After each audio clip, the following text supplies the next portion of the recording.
जी अस्सलाम वालेकुम। कैफ 4 आज के लेक्चर का आगाज़ करते हैं। लेक्चर नंबर है जी हमारा 41 और आज के लेक्चर में हम इस चैप्टर को कंक्लूड करने जा रहे हैं। लास्ट लर्निंग ऑब्जेक्टिव है ये, हाँ, इसको भी ख़त्म करने जा रहे हैं आज के लेक्चर में। होम असाइनमेंट दी गई थी आपको, होम असाइनमेंट डिस्कस करेंगे, लेकिन उससे पहले कोई क्वेश्चन पूछना चाहते हो तो पूछ लीजिए। कोई क्वेश्चन? कल कोई छुट्टी नहीं है जी। कोई और कोई क्वेश्चन सब्जेक्ट से रिलेटेड जी पूछना भाई।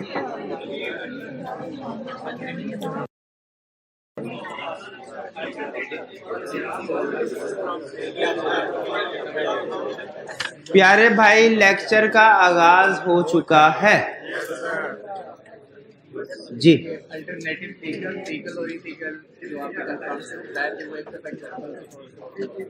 Alternative promises being legal and illegal की एग्जांपल्स कह रहे हैं भाई सर दे दीजिए।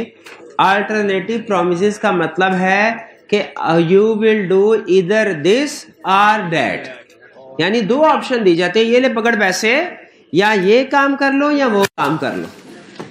ठीक है, अगर एक काम लीगल है एक इलीगल है, ठीक है, जैसे फर्ज कीजिए मैं इनको कहता हूं ये 1000 रुपया लीजिए, या तो मुझे एक बुक खरीद के ला दीजिए बाहर स्टोर से, या इसके बदले में इसकी ठुकाई कर दीजिए भाई के। दोनों में से कोई एक काम, ये है अल्टरनेट प्रोमिसेस।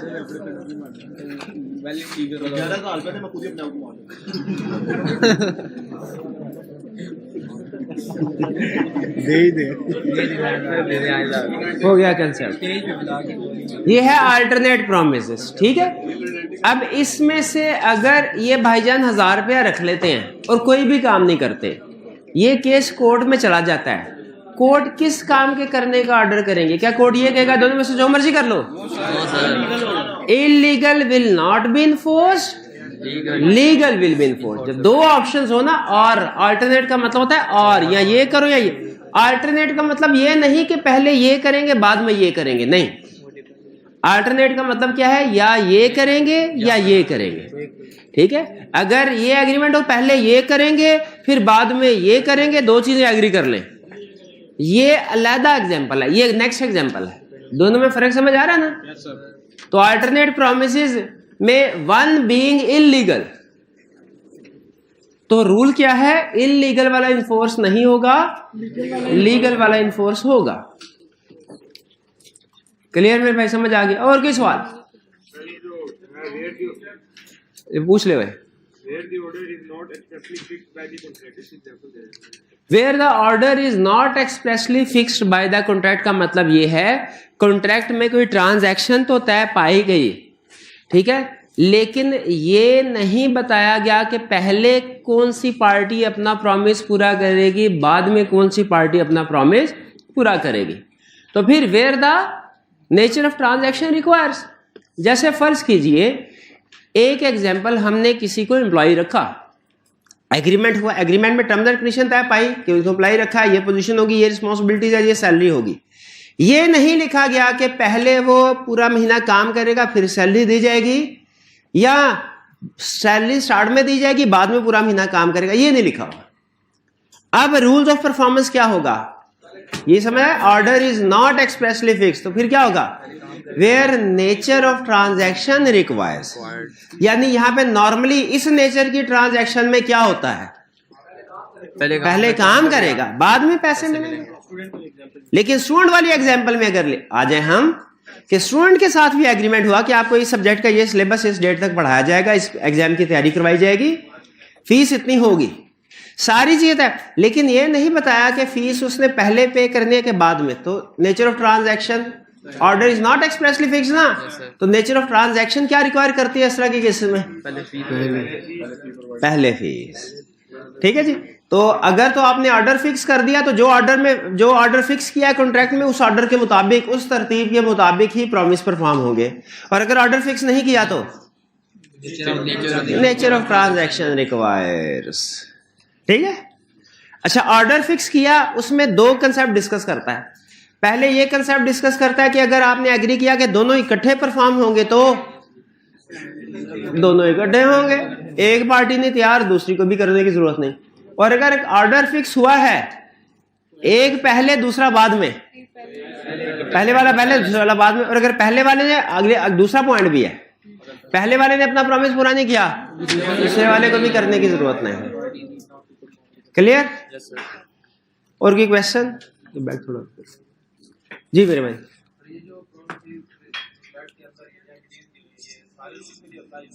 प्रोमिसेस निगलेक्ट में जो रेमेडीज दी गई हैं,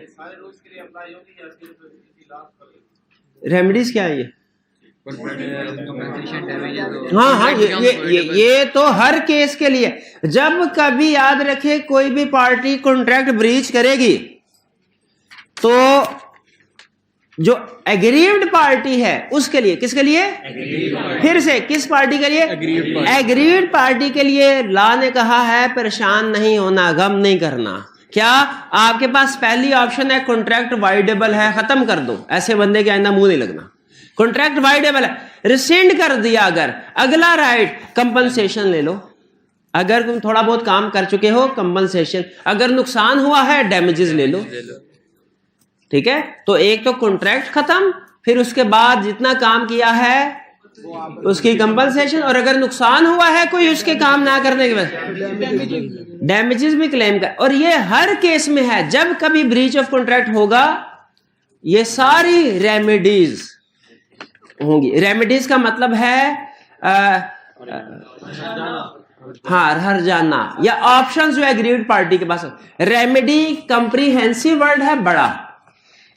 रेमेडी की डिफरेंट टाइप्स है, जैसे कॉन्ट्रैक्ट रिसिंड करना ये भी एक रेमेडी है, जैसे कंपनसेशन हासिल करना ये भी एक रेमेडी है, जैसे डैमेजेस हासिल करना ये भी एक रेमेडी है। तो रेमेडी एक जनरल वर्ड है कि अगर कॉन्ट्रैक्ट ब्रीच होता है एग्रीड पार्टी के क्या हकूक हैं, वो है रेमेडीज हकूक। अब वो क्या क्या? वो तीन, कॉन्ट्रैक्ट वाइडेबल है, कंपनसेशन ले लो जितना अगर काम किया है, पार्टली वर्क डन है, और तीसरा डैमेजेस क्लेम कर लो। क्लियर मेरे भाई? और की क्वेश्चन?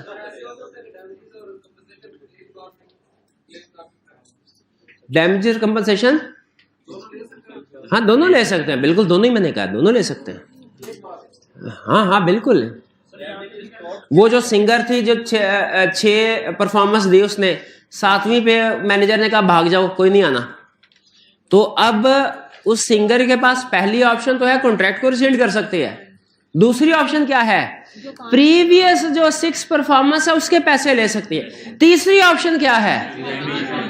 ओके भाईजान, मेरी फिक्स स्ट्रीम ऑफ इनकम थी, अब मैं कमाई कहां से होगी, मेरे घर का खर्चा कहां से चलेगा, मुझे नुकसान हुआ है, मैंने तो इस कॉन्ट्रैक्ट के पीछे और कई कॉन्ट्रैक्ट ठुकरा दिए थे, तो अब मुझे इसका भी हर्जाना अदा करे। जो डैमेजेस हैं वो लैदा मिलेंगे और जो कंपनसेशन है वो लैदा मिलेगी। दोनों एक ही कॉन्ट्रैक्ट में मिल सकते हैं? यस मिल सकते हैं। On the basis of quantum merit का मतलब होता है ये रूल है जिसके मुताबिक पार्टली पेड वर्क की कंपनसेशन होती है। पार्टली पेड, इसको कहते हैं क्वांटम मेरिट रूल है ये। क्वांटम मेरिट का मतलब है as much as is earned, जितना काम किया उतने पैसे, जितना काम उतने पैसे। अगर तो पूरा काम किया होता तो पूरे पैसे, ये क्वांटम मेरिट नहीं है, ये तो कंप्लीशन ऑफ कॉन्ट्रैक्ट है ना, पूरा काम पूरे पैसे। क्वांटम मेरिट क्या है? अगर काम पूरा नहीं हुआ और कॉन्ट्रैक्ट टूट गया तो क्या जितना काम किया उतने पैसे मिलने चाहिए? बिल्कुल, इसे कहते हैं क्वांटम मेरिट। क्या कहते हैं? Quantum merit. क्या डैमेजेस कोर्ट फिक्स करेगी? प्रैक्टिकली कोर्ट फिक्स करेगी, एग्जाम में आप भी फिक्स करेंगे। तो आपसे कैलकुलेशन करवाएगा, हमारा चैप्टर 9 है, कॉन्सिक्वेंसेस ऑफ ब्रीच ऑफ, उसमें आपको कहेगा कि ये सिचुएशन है, बताओ कितने डैमेजेस देने हैं। आप फिर कैलकुलेटर लेके गए होंगे, कैलकुलेशन करेंगे, ठक ठक ठक ठक ठक ठक, ये इतनी अमाउंट 10,000 रुपया अदा कर दे जी पार्टी को। प्रैक्टिकली कोर्ट डिसाइड करती है, एग्जाम में आपने डिसाइड करना है। क्वांटम मेथड में जितना काम हो गया उसके पैसे मिलेंगे, जितना रह गया उसके नहीं। कॉन्ट्रैक्ट होने के बाद हाँ जी, हाँ जी, बिल्कुल। कॉन्ट्रैक्ट होने के बाद जितना काम किया, हमने कहा था भाई होटल जो है वो 5 मंजिला बनाओ, 2 मंजिला बनाने के बाद गवर्नमेंट की तरफ से ऑर्डर आ गया भाई 2 मंजिला से ऊपर होटल बन ही नहीं सकता इस इलाके में। बाज़ का गवर्नमेंट की रेगुलेशन होती है ना, तो अब क्या करें, कॉन्ट्रैक्ट अब आगे हो नहीं सकता। क्या 2 मंजिला बनाने के पैसे अदा करने हैं कि नहीं करने पार्टी को? क्यों? कॉन्ट्रैक्ट तो पूरा हुआ नहीं। क्वांटम मेथड, यहां पे रूल लगेगा क्वांटम मेथड का। अगर स्पेसिफाई कर दिया जाए कि पूरी बिल्डिंग नहीं बनेगी तो पैसे, तो फिर जाहिर है जो कॉन्ट्रैक्ट में एग्री कर लिया जाए वही अप्लाई होगा। जो चीज भी आपने कॉन्ट्रैक्ट में एग्री कर ली वो इलीगल नहीं होनी चाहिए, कोई इलीगल, वरना जो भी एग्री कर ली था वो अप्लाई होगी। ठीक, और कोई क्वेश्चन? चलिए अब हम चलते हैं असाइनमेंट की तरफ। क्वेश्चन 6 से ऑनवर्ड असाइनमेंट थी। कल पढ़ा क्या था हमने? टाइम एंड कह रहा है briefly discuss whether in following cases promise has been performed, if not what is promiser's liability. बताना है प्रॉमिस परफॉर्म हो गया कि नहीं, और अगर नहीं हुआ तो Azam promises to deliver goods at Babar's warehouse on 1 March before 1 PM। ये दोपहर का एक है कि आधी रात का? दोपहर का 1 मार्च को बाबर के वेयर हाउस पे। ठीक है, promise Azam deliver goods before time, contract perform हो गया। अगर वो एक्सेप्ट कर लेता है तो परफॉर्म हो गया। ठीक है, कॉन्ट्रैक्ट परफॉर्म हो गया, कोई लायबिलिटी तो नहीं है उसकी। चलिए जी, क्योंकि 1 मार्च वो 12 बजे से पहुंच गया होगा, 11 बजे पहुंच गया होगा, कोई प्रॉब्लम नहीं। Babar owes Azam ₹100. It was agreed that Babar will send a check for ₹100 by post. ये एग्री किया गया था कि वो 100 रुपए का चेक बाय पोस्ट भेजेगा। अब हाँ, अभी तो नहीं हुआ, लेकिन जब वो पोस्ट कर देगा चेक तब ये प्रॉमिस परफॉर्म हो जाएगा। कब हो जाएगा? जब पोस्ट कर देगा। शाबाश। See, Azam and Babar are mutually indebted. Azam and Babar settle an account by setting off one item against another, and Babar pays Azam the balance found to be due from him upon such settlement. आपने counting में Contra entry बड़ी होगी है yes, एक ही बंदे लेने भी हो देने भी हो। इन भाईजान से मैंने 2000 लेना है और 5000 देना है, तो मैं क्या करूं, पहले इनसे 2000 लो और फिर 5000 दो, या 2000 नेट करके बैलेंस 3000 दे दो। 3000 तो दोनों ट्रांजैक्शन सेटल समझी जाएंगी। यही कह रहा है कि आपने कोई एक आजम बाबर म्यूचुअली इंडेटेड, एक दूसरे को पैसे देने थे। क्लियर? ये तो ये परफॉर्मेंस हो गई, सेटलमेंट हो गई। D, Azam owes Babar ₹2000। Babar accept some of Azam's goods in reduction of the debt. तो ठीक है, एक्सेप्ट कर लिया, कंसीडरेशन चीजें एक्सेप्ट कर ली, तो जितनी अमाउंट की चीजें एक्सेप्ट की सेटलमेंट हो गई। ई, इसके बाद E, Azam desires Babar who owes him ₹100 to send him a cheque for ₹100 by post. ये तो वही नहीं हो गया, तो वो जैसे चेक भेजेगा सेटलमेंट हो जाए। Azam owes Babar ₹2000, Babar accept some of Azam. F, Azam promises to deliver goods at Babar's warehouse on 1 January. Azam brings the goods to Babar's warehouse but after the usual hours of business. क्या ये वैलिड टेंडर है? Valid tender नहीं है। Promiser अपनी liability से discharge नहीं हुआ, still liable है गुड्स को डिलीवर करने के लिए। बल्कि अब तो चूंकि उसने लेट कर दिया तो डैमेजेस भी, अगर नुकसान हुआ प्रॉमिसी को तो वो डैमेजेस भी क्लेम कर सकता है। डन जी? एफ क्लियर जी। Azam promises to deliver 100,000 kg of jute to Babar on 1st May. Babar agrees to specify the place of delivery later. उसने कहा प्लेस मैं मेंशन नहीं कर रहा, बाद में मेंशन करूंगा। डिलीवरी करने से पहले पूछ, तो क्या डिलीवरी करने से पहले प्रॉमिसर पूछेगा?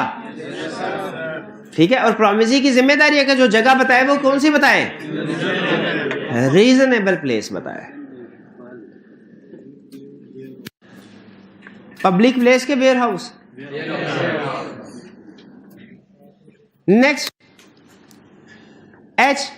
Azam agreed to deliver rice to Babar on 1st June, but no place was fixed for delivery. He must apply.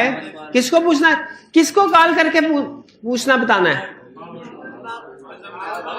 आजम ने डिलीवर करना है। आजम फोन करके बाबर से पूछेगा कि बाबर भैया बताएं, आपने पहले जगह मेंशन नहीं की थी, बताएं किधर सामान लेके आना। I. Hamid ordered a large flag to celebrate Independence Day, but did not specify the time for performance. ठीक है, इंडिपेंडेंस डे के लिए उसने कहा लार्ज फ्लैग होना चाहिए, टाइम नहीं बताया कि किस टाइम पे डिलीवर करनी है चीजें। If no time is specified, when should flag be delivered? Before Independence Day. ठीक है, उसके बाद तो नहीं ना जरूरत रहेगी उसको, क्या रहेगी? फिर अगले साल में एक दफा बस। जे. Adil ordered decorations to be installed on 17th August on occasion of his daughter's birthday. However, he did not specify the time of decoration. When should be the performance made? Decoration same day पे यानी 17 अगस्त को होनी चाहिए। ठीक है, 17 अगस्त को से पहले, 17 अगस्त को बर्थडे टाइम से पहले होनी चाहिए। क्लियर? अच्छा, ये एग्जांपल्स हैं दो, आई और जे। इसमें आप नोट कीजिए, टाइम मेंशन नहीं है लेकिन टाइम क्रिटिकल है। Time essence of the contract, इसको हम लॉ की लैंग्वेज में बोलते हैं time is essence of the contract. ठीक है, कुछ कॉन्ट्रैक्ट ऐसे होते हैं जिनका वैसे तो अगर कॉन्ट्रैक्ट में डेट मेंशन कर दी जाए ना, तो कॉन्ट्रैक्ट का उस डेट पे परफॉर्म होना जरूरी है।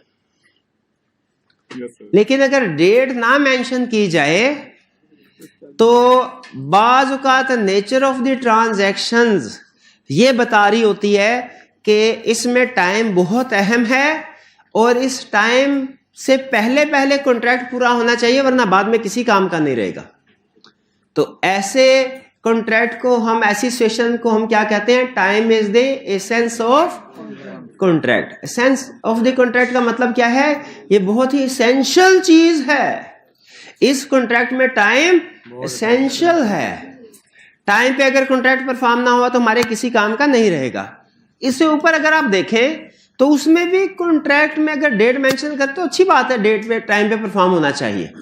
लेकिन ऊपर के कॉन्ट्रैक्ट ऐसे हैं कि उनमें 1-2 दिन आगे पीछे हो जाएं तो कोई बड़ी प्रॉब्लम नहीं है, कोई बड़ी प्रॉब्लम नहीं है। ये बात एग्री करते हैं? यानी अगर फर्ज कीजिए उसने कहा राइस डिलीवर करने हैं भाई, 10 तारीख को डिलीवर करने हैं राइस 10 असूली तौर पे 10 तारीख को ही डिलीवर होने चाहिए, लेकिन अगर 12 को भी डिलीवर हो गए हैं तो बिजनेस में थोड़ी बहुत ऊंच नीच आगे पीछे चलता ही रहता है। इसमें टाइम एसेंस नहीं है। लेकिन अगर कॉन्ट्रैक्ट से आपको पता चले कि टाइम एसेंस है, जैसे फर्ज कीजिए केस स्टडी में कहता है कि जी किसी की शादी है और शादी के लिए कपड़े बनवाए, दुल्हन का जो ड्रेस है उसके बाप ने ऑर्डर किया और उस ड्रेस बनाने वाले ने टाइम पे डिलीवर नहीं किया उसको। अब इसमें क्या 2-3 दिन अगर आगे हो जाए, लेट हो जाए, कोई प्रॉब्लम है कि नहीं? ठीक है, हो जाता है आगे, इसमें प्रॉब्लम। ऐसे कॉन्ट्रैक्ट को हम कहते हैं टाइम एसेंस है। तो कुछ कॉन्ट्रैक्ट में टाइम एसेंस होता है, कुछ में एसेंस नहीं होता। ये भी थोड़ी देर में मैं आपके साथ डिस्कस करूंगा इसको। लेकिन फिलहाल ये चूंकि 2 एग्जांपल सामने आ गए ना जिनमें टाइम एसेंस होता है, तो मैंने इसीलिए आपको ये कंसेप्ट बता दिया। 15 अगस्त को अगर वो झंडा ले आएगा हमारा, मतलब भैया 15 अगस्त को तो इंडिया ले जाओ इसको, बल्कि वो भी कहेंगे वापस ले जाओ तो पाकिस्तान का झंडा होगा, किसी काम का नहीं। और इसी तरह यहां पे भी अगर बर्थडे के बाद डेकोरेशन करने आ गया तो वो किसी काम, तो इसमें टाइम एसेंस है। फिर के Adeel undertakes to deliver 100 kg of rice to Bilal on fix day However, he did not specify place of delivery. Where should rice be delivered? किधर डिलीवर होने चाहिए? किधर? जिधर मर्जी। किधर बोले तो सही जवाब। रीजनेबल प्लेस पे। प्रॉमिसर पूछेगा। Promiser must apply. Promiser must apply. भाई क्या ढूंढ रहे हैं उसकी जेब में? ऐसे ना करें। उसने अभी फीस नहीं जमा करवाई अपने। अच्छा होगी, ठीक है चले जी। के भाई क्लियर हो गया ये सारी सिचुएशंस? आगे चलते हैं। 7. Briefly explain 5 rules regarding performance of contingent contract. बताएं भाई। When promises are, अच्छा शुरू गाड़ी चलाने शुरू कर दी। ये देखा ही नहीं मैंने, क्वेश्चन ही कोई और पूछा है। मैंने rules regarding performance of contingent contract पूछा है, ये तो पूछा ही नहीं है जो सामने है। रिक्वायरमेंट तो क्वेश्चन की गौर से पढ़ लिया करें। चले वो भूल गया होगा, यही बता दे। 5 रूल्स रिगार्डिंग परफॉर्म रेसिप्रोकल। पहला रूल क्या था? Simultaneously, when promises are to be performed simultaneously. दूसरा रूल क्या था? सिर्फ heading. When order is specified. तीसरा क्या था? When order is not specified. चौथा क्या था? Alternate promises being illegal. और पांचवा क्या था? Agreement first to do legal thing and then to do illegal thing. किधर है किताब भाई? ये क्लियर? ये हेडिंग्स याद हो गई? एक्सप्लेनेशन तो आगे आप लिख ही देंगे। किताब के अल्फाज एज इट इज लिखने चाहिए कि अपनी लैंग्वेज में भी एक्सप्लेनेशन लिख सकते हैं? It depends on your English. कैसी इंग्लिश? ठीक है, अगर तो सेंटेंस बना लेते हैं सिंपल, अगर ऐसे लिख लेते हैं आप, मैट्रिक में इंटर में ऐसे लिख लेते थे आप, फिर आप अपनी इंग्लिश में लिख सकते हैं। Question 8. In a contract for sale, Azam promises to deliver goods to Babar at a fixed price, and Babar promises to give promise for the payment of price. Promises, हाँ, ये to give promise जो है ये शायद extra double लिखा गया है, और वो प्रॉमिस करता है कि वो payment. Are these reciprocal promises? Yes, बिल्कुल रेसिप्रोकल प्रोमिसेस हैं। एक पार्टी ने दूसरी पार्टी, हर एग्रीमेंट में रेसिप्रोकल प्रोमिसेस होते हैं। ट्रू और फॉल्स? फॉल्स है। हर एग्रीमेंट में रेसिप्रोकल प्रोमिसेस हो जरूरी नहीं। हर एग्रीमेंट में रेसिप्रोकल प्रोमिसेस हो जरूरी नहीं। किस केस में रेसिप्रोकल प्रोमिसेस नहीं होते?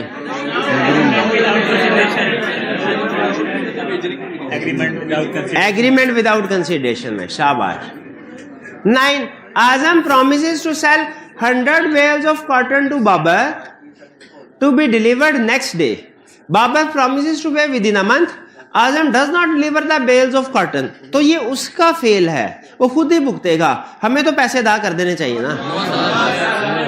क्यों? उसने अपना वादा पूरा नहीं किया, हम भी अपना वादा तोड़ दें? जी बिल्कुल, ला यही सिखाता है हमें। कहता है बिल्कुल उसने चीजें डिलीवर करनी, चीजें डिलीवर, तो पैसे किस चीज की? एक लगाएंगे भाग जा चीज। हाँ जी। Is Babar liable to perform his promise? No. 10. Azam agreed to build a house for Babar for a fixed price to be paid after the house is built. Which promises should be performed first?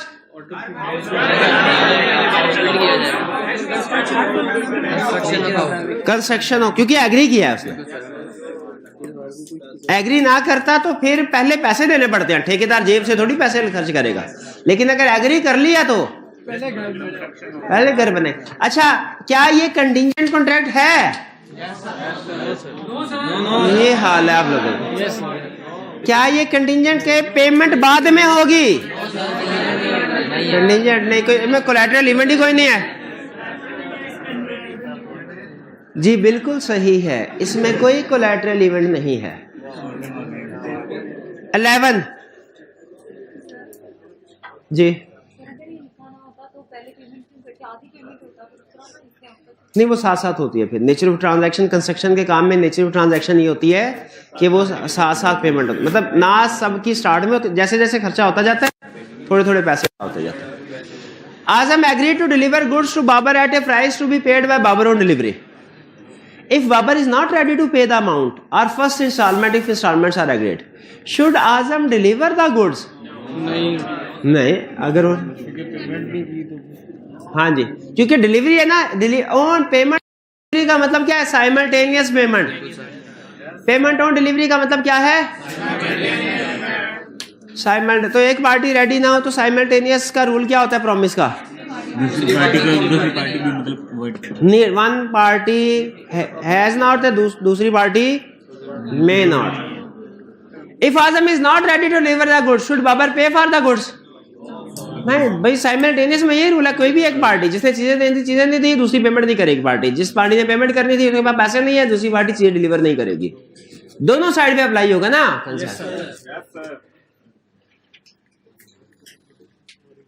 12. Which promise must be performed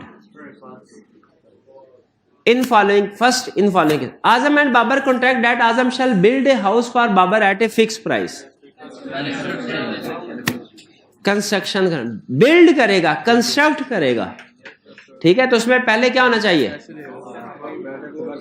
normally पहले क्या होता है? पहले पैसे दिए जाए, ठीक है, फिर थोड़े थोड़े पैसे दिए जाएंगे, साथ साथ कंस्ट्रक्शन होती जाएगी। तो पहले पेमेंट फिर कंस्ट्रक्शन। देखिए सोल्यूशन में यही लिखा है, क्योंकि आई क्या बाद में ना ऊपर नीचे कर देता चीज। पहले क्या लिखा है? पहले कंस्ट्रक्शन होगी बाद में पैसे। कोई ठेकेदार, मैं तो नहीं जानता कम से कम किसी ठेकेदार को जो पहले कंस्ट्रक्शन कर दे और बाद में पैसे। मेरा नहीं, आपका कोई वाकिफ हो तो मुझे बता दीजिएगा। At a fix price, at a, अच्छा फिक्स प्राइस उसने कहा है, सारे के सारे पैसे अदा करने हैं। फिक्स प्राइस उसने कहा, इंस्टॉलमेंट्स में नहीं कहा। सारे के सारे पैसे अदा करने हैं, तो फिर सारे के सारे पैसे कंस्ट्रक्शन के बाद ही अदा किए जाएंगे। ये नॉर्मली सोसाइटीज में ऐसे होता है। सोसाइटीज होती है ना, वो कहते हैं घर हम कंस्ट्रक्ट कर देंगे, जब घर कंस्ट्रक्ट आप आगे बना बनाया घर खरीद लीजिएगा, बना बनाया घर खरीद लीजिएगा। तो इसमें पहले घर बिल्ड होगा, बाद में पैसे अदा होंगे, क्योंकि फिक्स प्राइस है। फिक्स मैं समझता है, इंस्टॉलमेंट्स है तो जैसे जैसे वर्क होता है साथ साथ इंस्टॉलमेंट पे करते हैं। देखिए उसने कहा फिक्स सारी की सारी प्राइस शुरू में थोड़ी पे कर देंगे, वो बंदा भाग गया तो भाग ही जाते हैं ना, सारी प्राइस स्टार्ट में पे कर दें, शाबाश। इसलिए हमने क्या करना है, प्राइस इस केस में पहले घर बिल्ड होगा, बाद में प्राइस।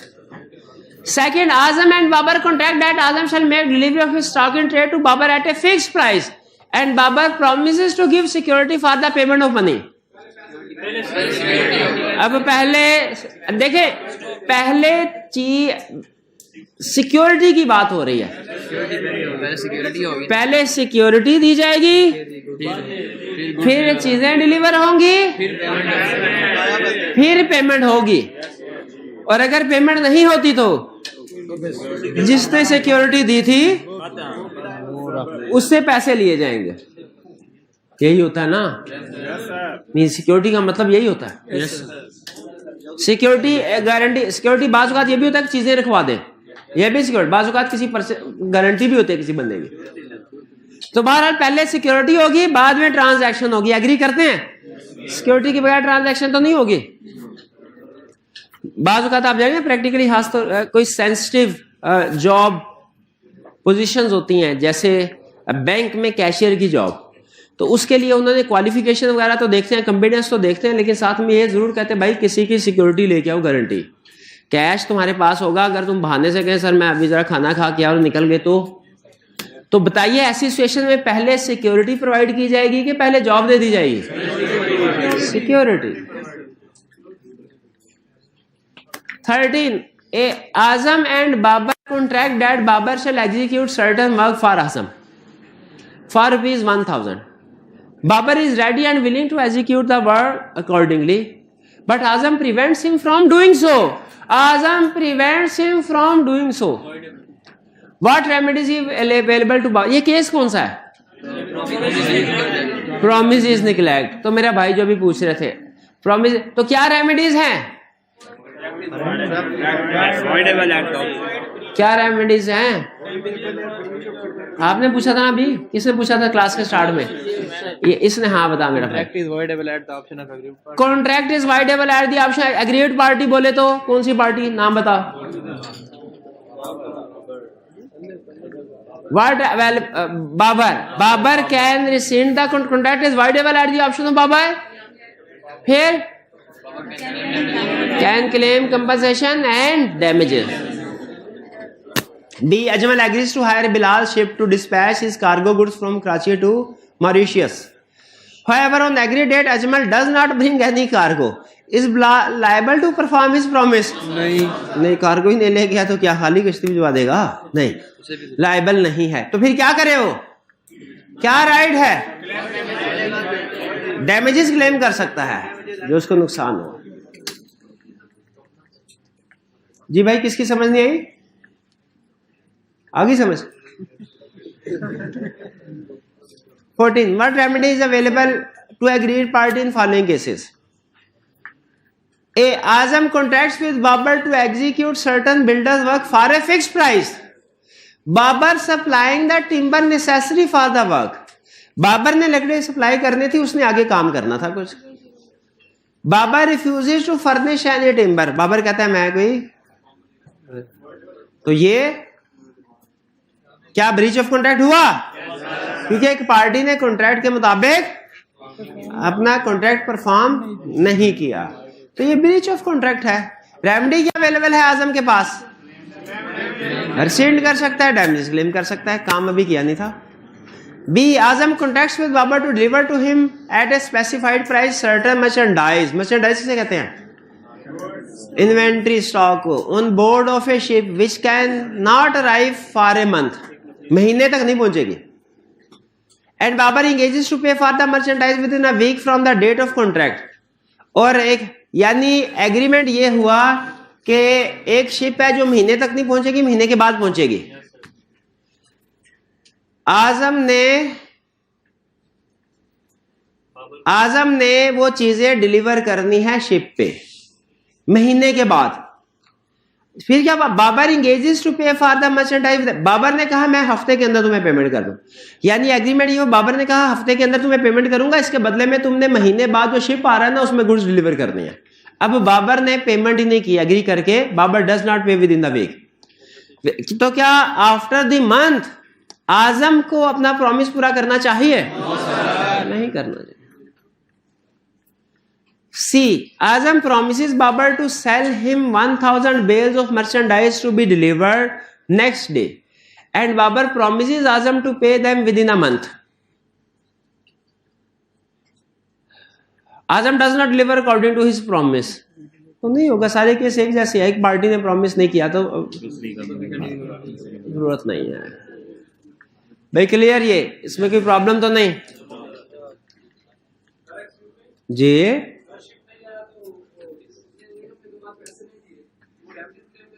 एक हफ्ते के बाद उसे पैसे नहीं दिए तो क्या आजम ने अब शिप जब बाएं महीने बाद तो उस अपना प्रॉमिस परफॉर्म करना है?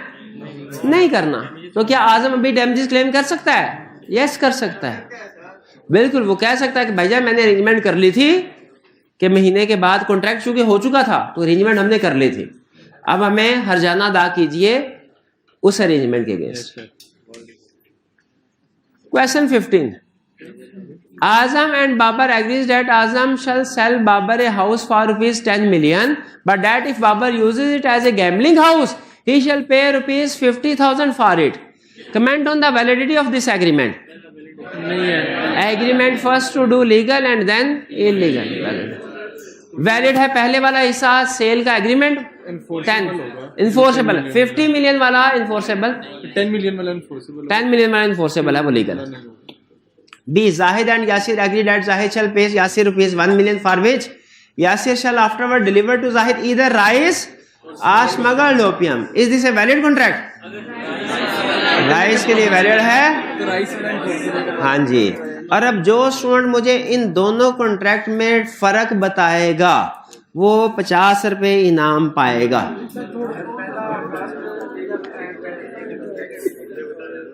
फर्स्ट वाला जो पहले वाला केस है वो है agreement first to do legal and then illegal, और दूसरे वाला कौन सा? दूसरा अल्टरनेट प्रोमिसेस वाला केस है जिसमें लीगल प्रॉमिस इनफोर्सेबल है, वॉइड नहीं है, वॉइड नहीं है, वॉइड नहीं है, अल्टरनेट प्रॉमिस। कौन सा? अल्टरनेट है। हाँ, अल्टरनेट प्रोमिसेस हो, एक लीगल और एक इलीगल, तो क्या एग्रीमेंट वॉइड होता है? ये कह रहा है, एग्रीमेंट वॉइड नहीं होता। लेकिन कौन से वाला पार्ट इनफोर्सेबल होगा?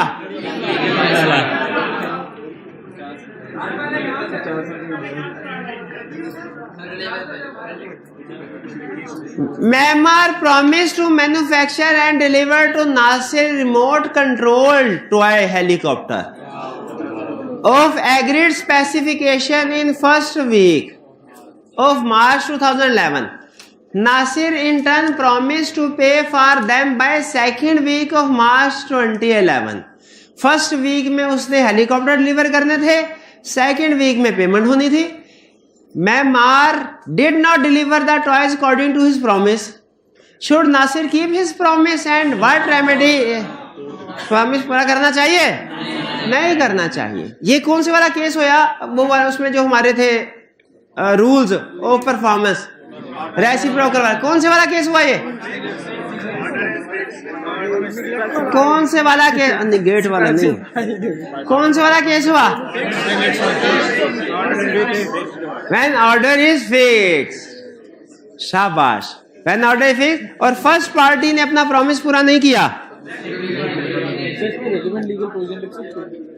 दूसरे को इसमें रेलिवेंट लीगल प्रोविजन लिखनी चाहिए क्या? नहीं लिखने चाहिए, 2 नंबर हैं।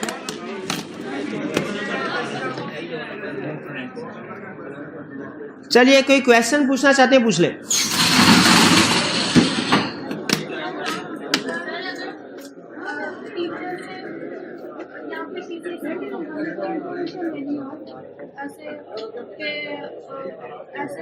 यूनिवर्सिटीज में दाखिले हो रहे हैं या टीचर से पूछना हो कोई सवाल और कुछ दिन बाद पेपर भी हो उस बच्चे का, तो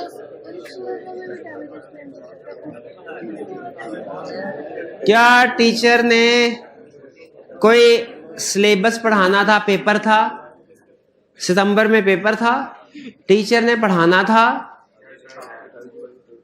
और फर्ज हाइपोथेटिकल स्टूडेंट ने क्वेश्चन पूछा है, मैं थोड़ा सा इसको चेंज कर रहा हूं, और टीचर ने फर्ज कीजिए कि कोई टॉपिक नहीं पढ़ाया, पेपर उसमें से आ गया, पेपर उसमें से आ गया और वो स्टूडेंट पास नहीं हो सका, क्या वो डैमेजेस क्लेम कर सकता है टीचर से?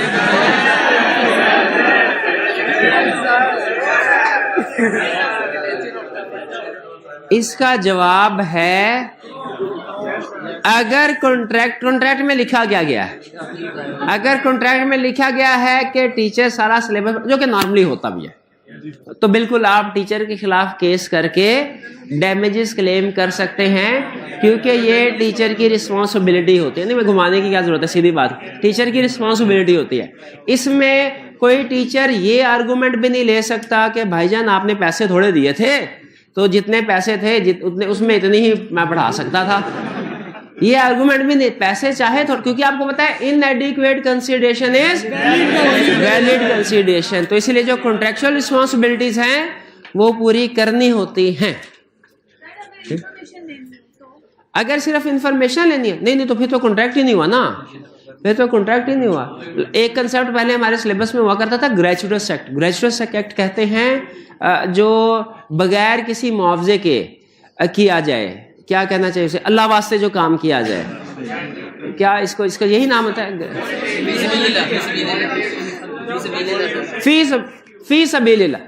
फी सबीलिल्लाह। अगर आपने कोई काम किया उससे किसी दूसरे को नुकसान हुआ तो कोई डैमेजेस नहीं है।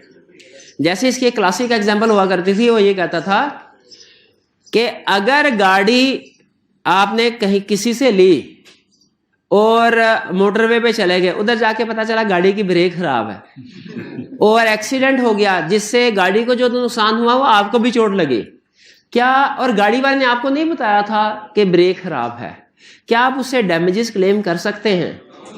इसका जवाब था डिपेंड करता है कि क्या आपने रेंट पे ली है या फी सबीलिल्लाह गाड़ी ली है। अगर रेंट पे ली है तो उस पार्टी की जिम्मेदारी थी इंश्योर करना आपको चीज गुड या सर्विस डिलीवर करते हुए कि वो क्वालिटी एज एग्रीड है, उस सूरत में डैमेजेस क्लेम कर सकते हैं। लेकिन अगर उसने फी सबीलिल्लाह तो फिर नहीं, ठीक है।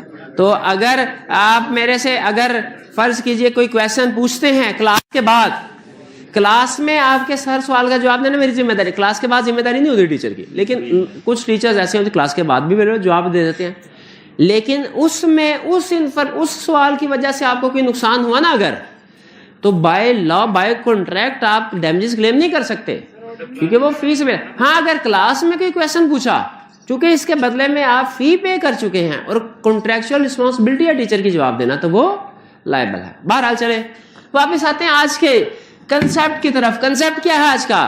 Consequences for non performance. यानी अगर किसी कॉन्ट्रैक्ट, अभी तो हमने पहले कल तक पढ़े थे rules of performance, rules of performance के परफॉर्मेंस के रूल्स क्या अच्छी अच्छी बातें कर रहे थे। आज नॉन परफॉर्मेंस की बात करेंगे कि अगर किसी पार्टी ने अपना वादा पूरा नहीं किया, अपना प्रॉमिस परफॉर्म नहीं किया, तो क्या होगा। अगर किसी पार्टी ने अपना प्रॉमिस पूरा नहीं किया तो क्या, ये डिपेंड करता है। अब ये एग्जाम पॉइंट ऑफ व्यू से अहम चीज है, गौर से सुनिएगा। ये डिपेंड करता है time essence of the contract है या नहीं है। और इसमें सबसे बड़ी मिसकंसेप्शन अभी आपकी दूर कर दूं, कॉन्ट्रैक्ट के अंदर अगर ये मेंशन होना कि ये कॉन्ट्रैक्ट 20 अप्रैल को पूरा किया जाएगा, डेट मेंशन होने से साबित नहीं होता कि टाइम एसेंस है या नहीं। फिर से सुन लें, कॉन्ट्रैक्ट के अंदर अगर डेट ऑफ प्रॉमिस लिखी गई, इस डेट को पूरा होगा, इससे कंफर्म नहीं होता कि टाइम एसेंस है कि नहीं, जब तक कि क्लियरली डेट के साथ ये भी ना लिख दिया जाए कि इस कॉन्ट्रैक्ट का मुकर्रर मुद्दत पे पूरा होना लाजमी है। जब तक पार्टीज एग्री ना कर ले या जब तक नेचर ऑफ द ट्रांजैक्शन ऐसी ना हो कि जिससे पता, जैसे अभी इंडिपेंडेंस डे की बात हुई, जैसे अभी बर्थडे की बात हुई, जब तक पार्टीज क्लियरली एग्री ना करें कि इस कॉन्ट्रैक्ट में टाइम एसेंस है, टाइम एसेंस नहीं होगा। जब तक नेचर ऑफ ट्रांजैक्शन रिक्वायर ना करे, टाइम एसेंस नहीं होगा। जब तक कॉन्ट्रैक्ट ऐसा ना हो कि जिसके नॉन परफॉर्मेंस टाइम पे परफॉर्म ना हुआ तो उससे दूसरी पार्टी को नुकसान होगा कोई, तो ऐसी सिचुएशन में टाइम एसेंस नहीं। फिर से सुन लें, अगर कोई एक पार्टी टाइम पे अपना कॉन्ट्रैक्ट पूरा नहीं करती तो क्या होगा, इसे कहते हैं consequences for non performance. Consequences for non performance depend करते हैं कि इस कॉन्ट्रैक्ट में टाइम एसेंस था या नहीं था। ये डिसाइड करना कि इसमें सबसे ज्यादा आपके लिए अहम होगा कि इसमें टाइम एसेंस है कि नहीं। कॉन्सिक्वेंसेस मुश्किल नहीं है, कॉन्सिक्वेंसेस तो 1 मिनट में हो जाएंगे। ये डिसीजन करना आपको सिखाना है कि किसी कॉन्ट्रैक्ट में टाइम एसेंस है कि नहीं, कैसे पता चलेगा। तो पहली चीज जो मैंने आपको सिखाई, अगर कॉन्ट्रैक्ट में डेट लिखी हुई है ना, इसका मतलब है टाइम तो मेंशन है, लेकिन टाइम एसेंस है कि नहीं ये कंफर्म नहीं है। टाइम लिखा होने का मतलब ये नहीं है कि टाइम एसेंस है, और टाइम तो तकरीबन हर कॉन्ट्रैक्ट में लिखा होता है, ठीक है। टाइम एसेंस है कि नहीं ये पता चलेगा हमें 3 लॉ ने हमें रूल्स बताए।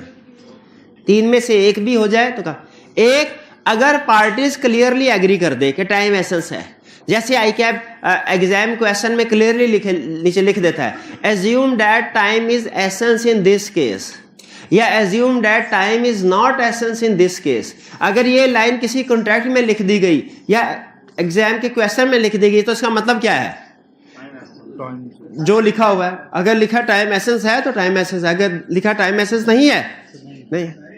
अच्छा, अगर पार्टी ने एग्री कर दिया तो फिर जाहिर है जो एग्री किया वो अप्लाई होगा। पार्टी ने लिख दिया टाइम एसेंस है, इस कॉन्ट्रैक्ट में एसेंस है। अगर पार्टीज ने एग्री नहीं किया तो फिर देखेंगे कि नेचर ऑफ ट्रांजैक्शन क्या है और क्या इसकी नॉन परफॉर्मेंस से पार्टी को कोई इंजरी होती है अगर नेचर ऑफ द ट्रांजैक्शन ऐसी हो कि उसका उसी दिन परफॉर्म होना जरूरी था या परफॉर्म ना होने की वजह से दूसरी पार्टी को नुकसान हुआ हो, तो इसका मतलब क्या होगा? टाइम एसेंस है। क्लियर? ठीक है। तो एग्जाम क्वेश्चन में कैसे डिसाइड करेंगे आप? सबसे पहले आपने देखना है कि लिखा तो नहीं हुआ कुछ। अगर लिखा हुआ तो जो लिखा हुआ है उसके मुताबिक टाइम एसेंस होगा या नहीं होगा, और अगर नहीं लिखा हुआ तो फिर नेचर ऑफ द ट्रांजैक्शन से पता चलेगा। क्लियर हुई है बात? अच्छा, अब नेचर ऑफ द ट्रांजैक्शन में एक एग्जाम्पटिव सुन लें। एग्जाम्पटिव रूल क्या है? टाइम एसेंस है कि नहीं, तीन चीजों से डिसाइड होगा। किससे? एग्री किया कि नहीं, इंजरी होती है कि नहीं नॉन परफॉर्मेंस से, और नेचर ऑफ द ट्रांजैक्शन क्या है। एग्जाम पॉइंट ऑफ व्यू से रूल बता रहा हूं। अगर तो कॉन्ट्रैक्ट में लिखा गया है टाइम एसेंस है तो एसेंस है। अगर नहीं लिखा गया तो लॉ ने जो बाकी के दो रूल्स है ना उनको सामने रखते हुए मैं एग्जांपल दी है। उसने कहा है अगर तो नॉर्मली जो गुड्स एंड सर्विसेज की डिलीवरी का प्रॉमिस होता है ना उसमें टाइम एसेंस है, और जिसमें कैश पेमेंट का प्रॉमिस होता है उसमें टाइम एसेंस नहीं है। ये बात समझ आए? यानी गुड्स का सेम डे में डिलीवर होना लाजमी है, पेमेंट सेम डे पे होना लाजमी गुड्स के केस में। ठीक है, ये अज्यूम किया जाएगा। क्या अज्यूम किया जाएगा? टाइम एसेंस है। और पेमेंट वाले प्रॉमिस के केस में क्या अज्यूम किया जाएगा? टाइम एसेंस नहीं है। क्लियर होगी ये बात? यानी एग्जाम में या तो आपने रटे वाला क्वेश्चन आया, तीनों पॉइंट लिखने हैं, खत्म कहानी। केस स्टडी आई तो पहले आपने देखना है मेंशन है कि नहीं, टाइम एसेंस है कि नहीं। अगर मेंशन है उसके मुताबिक खत्म कहानी। अगर मेंशन नहीं है फिर आपने नेचर ऑफ द ट्रांजैक्शन देखने की कोशिश करनी है। कोई बर्थडे तो नहीं है, कोई इंडिपेंडेंस डे तो नहीं है, कोई ईद तो नहीं है। अगर इस तरह के स्पेसिफिक इवेंट मेंशन किया है तो उसका मतलब टाइम एसेंस है। और अगर नेचर ऑफ द ट्रांजैक्शन से भी नहीं पता चल रहा, कोई खास इवेंट नहीं उसने बताया, फिर क्या लिखेंगे? गुड्स एंड सर्विस वाला केस है तो टाइम एज्यूम करेंगे एसेंस है, पेमेंट वाला केस है तो एज्यूम करेंगे टाइम एसेंस। कुछ समझ आई? एग्जाम में आपने कॉन्सिक्वेंसेस बताने से पहले ये डिसाइड करना होगा टाइम एसेंस है या नहीं है। कैसे डिसाइड करेंगे? नंबर 1 में देखना है स्पेसिफाई किया है कि नहीं, एग्री हुआ है कि नहीं कॉन्ट्रैक्ट में। नंबर 2 में नेचर से अंदाजा लगाना। अगर नेचर भी उसने क्लियरली नहीं बताई, कोई इवेंट वगैरह नहीं बताया कि इस, जैसे एक केस स्टडी में उसने कहा कि एक से कॉन्ट्रैक्ट बनाया गया, पेंट करोगे तुम, तस्वीरें दोगे और एग्जीबिशन में डिस्प्ले होगी। एग्जीबिशन है 29 तारीख को और उस पर्सन ने हमें कुछ पिक्चर्स पेंट करके हमें देनी है जो हम एग्जीबिशन पे लगाएंगे। बताइए इसमें और कुछ नहीं मेंशन था। अब बताइए क्या टाइम एसेंस है कि नहीं? नेचर ऑफ द ट्रांजैक्शन ये बता रही है। और वैसे भी goods in the absence of information time essence. तो एग्जाम में पहले आपने डिसाइड करना होगा टाइम एसेंस, फिर कॉन्सिक्वेंसेस बताने। कॉन्सिक्वेंसेस आसान है, टाइम एसेंस है कि नहीं ये डिसाइड कर लेंगे आप। लेकिन अभी ना कच्चा पक्का कंसेप्ट है। जब केस स्टडी होम असाइनमेंट करेंगे ना फिर आप इसके एक्सपर्ट होंगे। असाइनमेंट लाजमी करनी है। अगर टाइम एसेंस हो, contract is voidable at the option of, lecture चालू है, voidable at the option of. अगर पार्टी रिसेंड करती है तो वो दूसरी पार्टी के खिलाफ केस फाइल कर सकती है। एग्रीड पार्टी फॉल्टी पार्टी के खिलाफ केस फाइल कर सकती है और उसे केस फाइल करके क्या मिलेगा? डैमेजेस मिलेंगे, कंपनसेशन मिलेगी। ठीक है। अच्छा, लेकिन एक और भी सिचुएशन होती है कि कॉन्ट्रैक्ट टाइम पे चीजें आई नहीं। 20 तारीख को इन भाईजान ने चीजें डिलीवर करनी थी और ये 20 तारीख को नहीं आए, ये आ गए 22 को। मैंने सबसे पहले तो इनको एक लगाए। नहीं इधर आते हो? अच्छा, शाबाश। तो साइलेंट सी धमकी दी है इसने। अच्छा, तो अगर 20 को एग्री हुआ था, 22 को ये भाईजान चीजें लेके आए तो और टाइम एसेंस है, तय पाया था। तो ये कॉन्ट्रैक्ट मेरे लिए क्या है? वाइडेबल। अच्छा, अब यहां पे सुने, लिखा हुआ है मैं कॉन्ट्रैक्ट रिसेंड कर भी सकता हूं, नहीं भी कर सकता। ये पॉइंट समझाना चाह रहा हूं। मेरे पास ऑप्शन है, मैं अगर तो मैंने 20 तारीख को किसी और से चीजें खरीद ली थी, तो 22 तारीख को ये आएंगे, मैं इन क्या कहूंगा? मैं कहूंगा कॉन्ट्रैक्ट रिसेंडेड, फारग हो तुम, जाओ छुट्टी करो। लेकिन ये नोटिस लेते जाओ। क्यों नोटिस दे रहा हूं मैं? कंपनसेशन क्लेम करने के लिए। ठीक है जी। दूसरा केस, 20 तारीख को नहीं आए, लेकिन मार्केट में कोई और ऑप्शन भी नहीं थी, मैं इंतजार कर, ये 22 को आए। अब दरमियान में कुछ कस्टमर ने आके मुझे उल्टा सीधा सुना के कॉन्ट्रैक्ट कैंसिल भी कर दी, क्योंकि बिजनेस में इसी तरह चल रहा होता है। एक के प्रॉमिस पे आगे किसी दूसरे के साथ प्रॉमिस किया होता है, दूसरे के प्रॉमिस पे आगे किसी तीसरे के साथ प्रॉमिस। 22 को आ गए, मैंने चीजें एक्सेप्ट तो कर ली, कॉन्ट्रैक्ट रिसेंड नहीं किया। क्वेश्चन ये है, ये बात तो आसानी से समझ आती है, अगर कॉन्ट्रैक्ट रिसेंड करे तो हमें डैमेज या कंपनसेशन मिलेगी। कंसेप्ट ये है, अगर मैं कॉन्ट्रैक्ट को रिसेंड नहीं करता, लेट डिलीवरी को एक्सेप्ट कर लेता हूं, मैं लेट डिलीवरी को एक्सेप्ट कर लेता हूं, क्या स्टिल मैं डैमेजेस क्लेम कर सकता हूं? अगर मैं लेट डिलीवरी एक्सेप्ट कर लेता हूं, क्या डैमेजेस क्लेम कर? लॉ कहता है यस, लेकिन इसकी शर्त है कि आपको at time of receiving good notice देना पड़ेगा।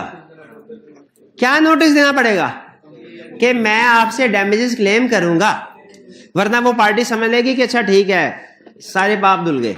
हमने कहा नहीं भाईजान, ये वाला पाप नहीं धुला आपका, ये आपने कंपनसेशन और डैमेजेस पे कर। बात समझ आए? फिर से, अगर ब्रीच ऑफ कॉन्ट्रैक्ट हो, किसी ड्यू डेट के ऊपर परफॉर्म नहीं हुआ कॉन्ट्रैक्ट, कॉन्सिक्वेंसेस किस पे डिपेंड करते हैं? टाइम एसेंस है कि नहीं। अगर टाइम एसेंस है, कॉन्ट्रैक्ट वाइडेबल है, आप चाहे तो रिसेंड करें चाहे ना करें। अगर रिसेंड करें तो हंस के आप डैमेजेस क्लेम करें, वो तो आपका हक है। अगर इवन आप रिसेंड नहीं करते कॉन्ट्रैक्ट, यानी लेट डिलीवरी को एक्सेप्ट कर लेते हैं, स्टिल आप डैमेजेस क्लेम कर सकते हैं। शर्त क्या है? Provided notice is given at time of acceptance of goods. ये बात समझ आए? ठीक है, यानी कॉन्सिक्वेंसेस डिपेंड करते हैं टाइम एसेंस है कि नहीं, और फिर डिपेंड करते हैं आपने लेट डिलीवरी को एक्सेप्ट किया कि नहीं किया। अगर टाइम एसेंस ना हो, कॉन्ट्रैक्ट वाइडेबल नहीं है, कॉन्ट्रैक्ट वाइडेबल नहीं है। ठीक है, वो जो फादर वाली एग्जांपल थी, वो बेटी के लिए उसने शादी के जोड़े का ऑर्डर दिया। इस केस में अगर टाइम पे डिलीवरी नहीं हुई, टाइम एसेंस है, अब वो जाहिर है मार्केट से किसी दूसरी जगह से महंगा ड्रेस खरीद लेंगे, ठीक है, और फंक्शन भुगता देंगे। बाद में क्या क्लेम कर सकते हैं डैमेजेस? जो एक्स्ट्रा अमाउंट, बिल्कुल कर सकते हैं। लेकिन अगर आम दिनों में कोई दर्जी को जाके कहे ये भाई मेरा सूट सी दे, कोई शादी का मसला, कोई सालगिरह का मसला नहीं है, कोई ईद का मसला नहीं है, तो इस सूरत में time essence, nature of the transaction ऐसी है ना। अब अगर दर्जी लेट सूट सीता है, क्या आप उससे कह सकते हैं नहीं भाई अब टाइम गुजर गया? कौन सा टाइम गुजर गया? कोई टाइम नहीं, कोई ईद ही नहीं थी। अब कॉन्ट्रैक्ट आपके लिए वाइडेबल, अब यानी लेट डिलीवरी आपको एक्सेप्ट करनी ही करनी है। इधर आपकी ऑप्शन थी, चाहे करें ना करें, इधर ऑप्शन नहीं है। कॉन्ट्रैक्ट वैलिड है, अभी भी वैलिड, हालांकि डेट गुजर गई, अभी भी वैलिड है, ठीक है, लेकिन आप डैमेजेस क्लेम कर सकते हैं, कंपनसेशन डैमेजेस क्लेम कर सकते हैं, उससे कॉन्ट्रैक्ट को रिसेंड नहीं कर सकते। कॉन्ट्रैक्ट को सिर्फ उसी सूरत में रिसेंड किया जा सकता है लेट डिलीवरी के केस में, अगर टाइम एसेंस हो। क्लियर जी? कंसेप्ट छोटा सा था, लेकिन इसमें असल चीज जो आपको सिखानी थी एग्जाम्पल के साथ वो ये कि टाइम एसेंस है कि नहीं, ये आप कैसे डिसाइड करेंगे। तो हमने ये सीखा, या तो वो क्वेश्चन के अंदर ही मेंशन कर देगा, नहीं करता तो नेचर से पता चल जाएगा, नेचर से भी पता नहीं चलता तो हमारा निंजा अप्रोच क्या है कि गुड्स एंड सर्विसेज का केस है तो टाइम एसेंस है, पेमेंट का केस है तो नहीं है, पेमेंट का केस है टाइम एसेंस नहीं है। क्लियर? अब आपने इस रूल को अप्लाई करना है केस स्टडी के ऊपर, क्वेश्चन के ऊपर, देखना है कि मैंने सही पढ़ाया कि नहीं पढ़ाया। ठीक है जी? होम असाइनमेंट मिल गई आपको जी? चलिए आज का लेक्चर यहाँ पे ख़त्म करते हैं हम। अल्लाह हाफिज़। लगा दे दौड़ भाई, लगा दे। सर ये